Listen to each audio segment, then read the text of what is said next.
আসসালামু আলাইকুম। আজকে আমি আপনাদের সাথে এমন কিছু গুনাহ নিয়ে আলোচনা করব যে গুনাহগুলি বর্তমানে মানুষ গুনাহ বলে মনেই করে না, কিন্তু এই গুনাহগুলি অনেক বড় গুনাহ।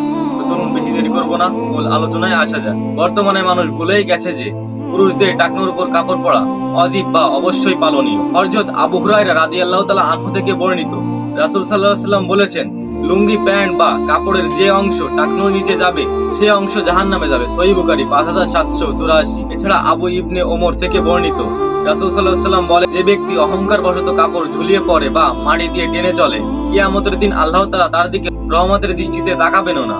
সহিহ বুখারী ও মুসলিম, যেখানে প্রিয় নবীজি হযরত মুহাম্মদ সাল্লাল্লাহু আলাইহি ওয়াসাল্লাম বলেছেন, আল্লাহ তাআলার রহমত ছাড়া কেউ জান্নাতে যেতে পারবে না, সেখানে কিয়ামতের দিন আল্লাহ তাআলা যদি আপনার দিকে রহমতের দৃষ্টিতে না তাকায় তাহলে তো আপনি কনফার্ম জান্নাতি, তাই না? এরপর রয়েছে মূল্যবান সময় নষ্ট করা। আমার মনে হয় বর্তমান জেনজি জেনারেশন জানেও না যে মূল্যবান সময় নষ্ট করলে গুনাহ হয়। আল্লাহ তাআলা যে আমাদের এত সময় দিয়েছে, কি ভাবছেন আল্লাহ তাআলা আমাদের এই সময়ের হিসাব নেবেন না? অবশ্যই নেবেন। আপনি আপনার জীবনে এক এক সেকেন্ড কোথায় নষ্ট করেছেন তার হিসাবও দিতে হবে। কিন্তু একবার ভাবেন তো, আমরা আড্ডায়, চায়ের দোকানে, সোশ্যাল মিডিয়ায় কত সময় নষ্ট করি। তো যাই হোক, আল্লাহ তাআলা এগুলি আমাদের বোঝার তৌফিক দান করুক। ওমা তৌফিকা ইল্লা বিল্লাহ। নাসরুম মিনাল্লাহ ওয়া ফাতহুন কারীম ওয়া আখিরি দাওয়ানিল আনিল হামদুলিল্লাহি রাব্বিল আলামিন। আসসালামু আলাইকুম ওয়া রাহমাতুল্লাহ।